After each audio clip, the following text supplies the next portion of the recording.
चमत्कार। आखिर क्या है चमत्कार? आसान भाषा में बोलें तो चमत्कार और कुछ नहीं, हमारे भगवान ही है। नहीं नहीं, यह किसी भगवान का नाम नहीं है। चमत्कार शब्द तो बहुत छोटा शब्द है, लेकिन इसका स्वरूप इस ब्रह्मांड की हकीकत से कहीं बड़ा है। और हमारे सनातन धर्म में तो चमत्कार होना बहुत ही छोटी बात है, लेकिन अगर यही चमत्कार किसी इंसान को लाभ दे तो वह बहुत बड़ी बात है। आसान शब्दों में चमत्कार और अनुभव को महसूस करना बहुत बड़ी बात है। तो आइए आज हम जानते हैं एक अनोखे चमत्कार के बारे में। आज हम आपको लेकर आए हैं भारत के रहस्यमयी और चमत्कारी स्थल की यात्रा पर। आज हम बात करेंगे पलनी का मुरुगन स्वामी मंदिर के बारे में, जहां एक चमत्कारी मूर्ति है जो 9 जहरीले पदार्थों से बनी हुई है। पलनी का मुरुगन स्वामी मंदिर, मंदिर के नाम में मुरुगन स्वामी और कोई नहीं, यह हमारे महादेव और माता पार्वती के पुत्र कार्तिकेय का नाम है। और यह मंदिर कार्तिकेय स्वामी को समर्पित है। यह मंदिर भारत के तमिलनाडु राज्य में मदुराई के उत्तर पश्चिम में पाई जाने वाली पलानी पहाड़ियों के दक्षिण पूर्व से 100 किलोमीटर की दूरी पर डिंडीगुल के पलानी गांव में स्थित है। और यह मंदिर सबसे प्रसिद्ध और सबसे विशाल मंदिरों में से एक माना जाता है। तो चलिए अब खोलते हैं कुछ पन्ने इस मंदिर के इतिहास से। एक समय की बात है जब महर्षि नारद मुनि कैलाश पर्वत पर भगवान शिव को एक ज्ञान फल यानी एक ज्ञान का फल देने आए थे। तब भगवान शिव उस फल को ग्रहण करते उससे पहले उनके दोनों पुत्र भगवान गणेश और भगवान कार्तिक ने कहा कि यह फल हमें खाना है। ऐसे में भगवान शिव उस ज्ञान के फल को गणेश और कार्तिक को देने लगे। इस पूरे दृश्य के दौरान महर्षि नारद मुनि ने भगवान शिव को रोकते हुए कहा कि आप यह फल किसी एक को ही दे सकते हैं। इसके 2 हिस्से करने से इस फल की ताकत खत्म हो जाएगी।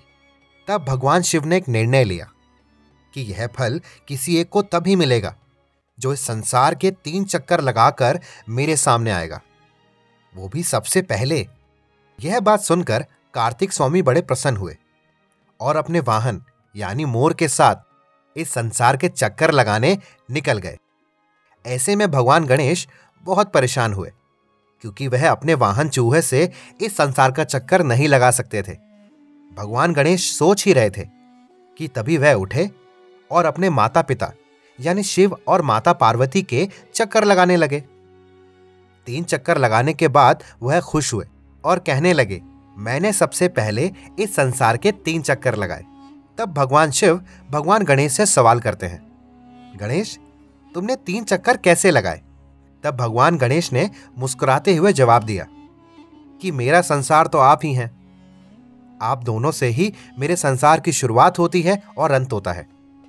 इस हिसाब से संसार के पहले 3 चक्कर मैंने ही लगाए हैं।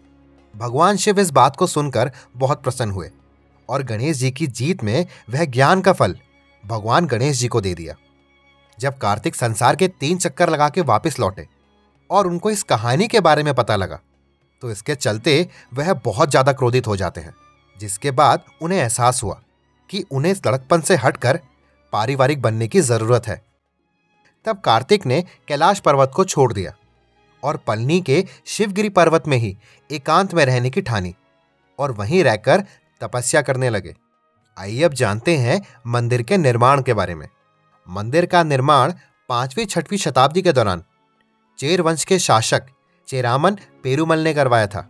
कहा यह भी जाता है कि जब पेरुमल ने पलनी की यात्रा की तो उनके सपनों में मुरुगन स्वामी यानी कार्तिकेय आए और पलनी के शिवगिरी पर्वत पर अपने मूर्ति के स्थित होने के राज को उनको बताया।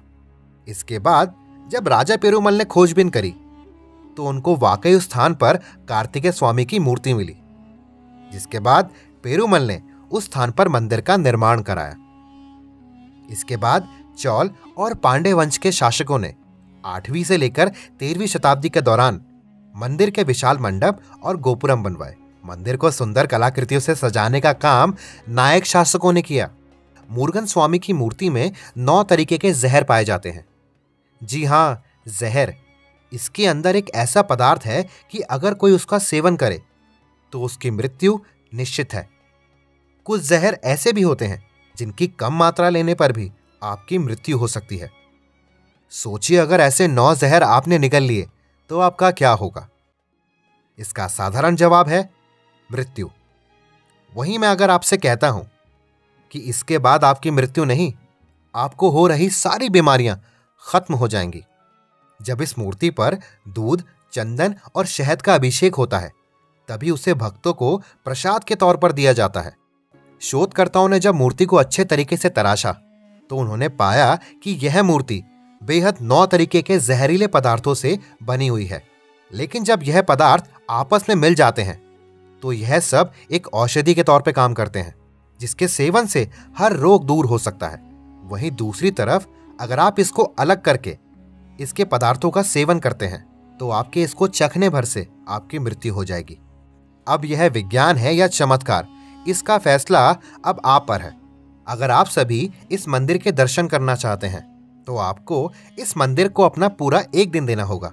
यानी इस मंदिर में हो रही पूजा, जो कि सुबह 6:30 बजे से रात के 8 बजे तक चलती है, आपको इन सभी पूजाओं में बैठकर हिस्सा लेना होगा। जहां तक इन पूजा की बात है तो इन पूजाओं को अलग अलग समय पर इस तरह बांटा गया है, जो कि कुछ इस प्रकार है। विला पूजा सुबह 6:30 बजे, सिरुकाल पूजा सुबह 8 बजे, काला संधि सुबह 9 बजे, उच्चिकला पूजा दोपहर 12 बजे, राजा अलकारम शाम 5:30 बजे, इराक्काला पूजा रात 8 बजे। तो दोस्तों, आज की इस वीडियो में बस इतना ही।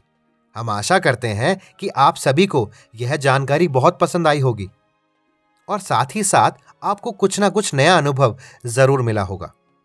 अगर ऐसा है तो कमेंट में अपने भाव बताना बिल्कुल ना भूलें। साथ ही अपने सगे संबंधियों के साथ इस पूरी वीडियो को शेयर करना बिल्कुल ना भूलें। तो हम आपसे मिलते हैं अपनी अगली वीडियो में। तब तक के लिए धन्यवाद।